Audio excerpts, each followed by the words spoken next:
Example number 1 says, and I'll just put the book up here so we can see it and read it from the book. By the way, these books are wonderful tools if you use them properly. It's almost as if they have written the book to teach you the material. A lot of sarcasm today. I'm not grumpy though.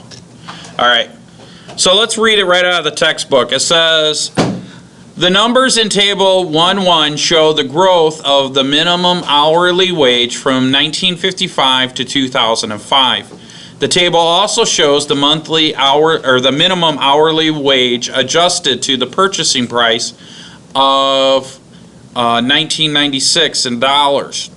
Answer the following question using only the data in the table. It says, in what 5-year period did the actual minimum hourly wage increase the most? Next, in what year did a worker earning the minimum hourly wage enjoy the greatest purchasing power?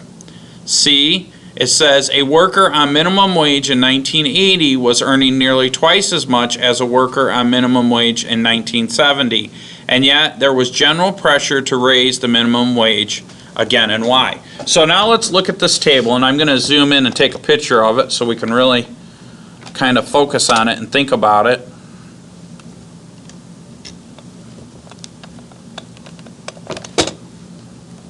If my book will cooperate with me.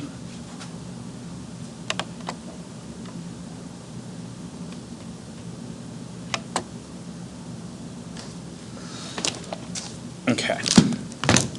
So the questions were, and just to restate it again, let me pull this picture up while I'm doing this.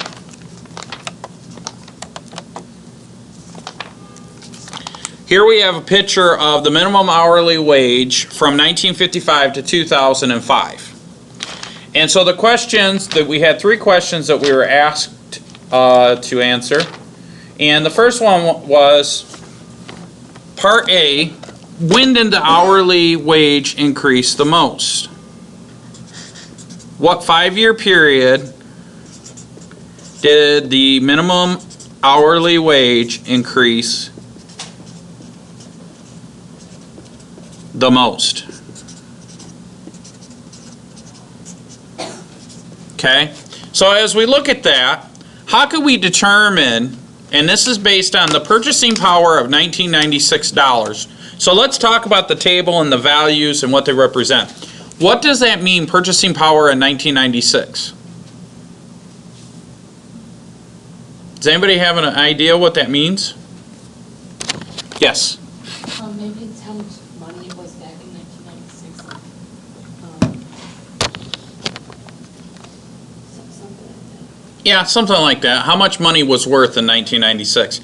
Just so that you know, Mr. Adams has been on the planet for about 4 decades. And I used to purchase, and you'll probably hear your parents say this, I remember when gasoline only cost 80 cents, 90 cents. I remember when you would buy this and it only cost a gallon of milk used to cost $1. So prices increase along with the minimum wage. So to kind of standardize purchasing power, what they did is they picked 1996 and how many things could you buy? And they kind of standardized how much the value of the dollar was and how much what you could purchase and stuff, and then compared it to the minimum hourly wage of that particular period or time. So in 1955, we see here that the minimum hourly wage is 75 cents an hour. Okay, but in 1996, the purchasing power was $4.39.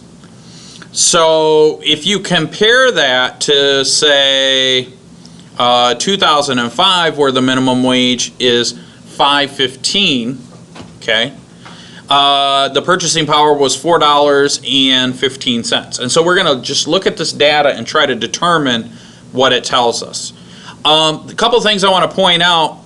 The minimum wage has kind of had a steady increase for the most part over the past 50 years. It's not the same every year, but it has definitely increased every year.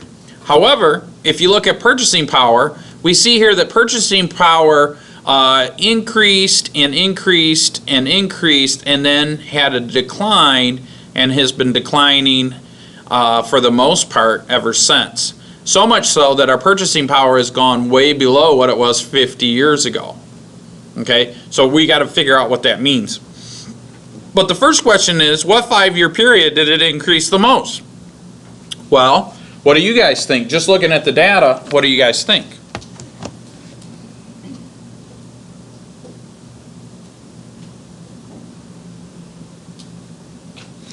The easiest way to determine that, and I'll show it to you, is between 1975 and 1980 because it jumps a whole dollar. So from 1975 it was $2.10, and in 1980 it was $3.10. So that is a change of $1. And so what I did is I wrote that right here on the on a piece of paper so you guys can see that. So that means that we increased $1 whole. Whoops, why did I write 180? In a 5-year period. So that's pretty good. All right? Okay, now let's go back to that and take a look and see what that means for Part B. Part B says, in what year did a worker earning the minimum wage enjoy the greatest purchasing power? So when did the workers get the most purchasing power?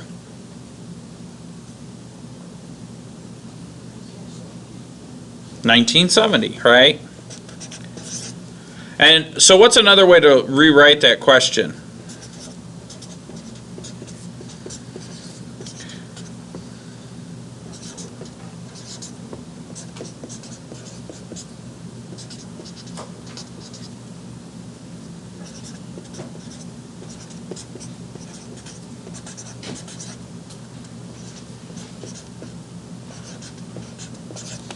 When could they buy the most stuff for the money they have, right? And we see here clearly that it's 1970. So again, what I wrote down is what year did they have greater purchasing power, or the greatest, I should say, right? 1970, because that is when purchasing power was at the highest amount. So then Part C asks us, just based on looking at the data alone, although the minimum hourly wage has gone up, a worker on minimum wage in 1980 was earning nearly twice as much as a worker in 1970, yet there was great pressure to increase the minimum wage. So now, why was there such a great pressure? So what they're saying is look at this. From 1975, well, better yet, look at 1970. From 1970, the minimum wage was what? Come on, guys, it's right there on the screen. Somebody raise their hand, say something. Look alive. $1.60, thank you. So then if you jump to 1980, what was the minimum wage? $3.10. So it was almost twice as much.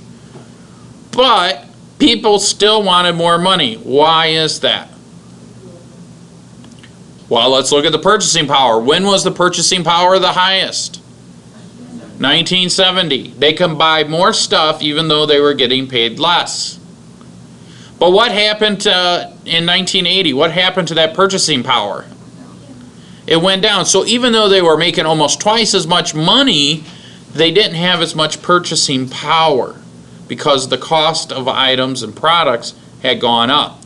So this is kind of a scaled number that lets us know basically like how many hours do you have to work to purchase something, okay?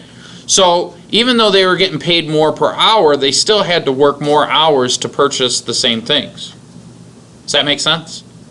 So it's all based in the numbers. All the answers are here in the numbers, okay? Any questions on that? Okay, good.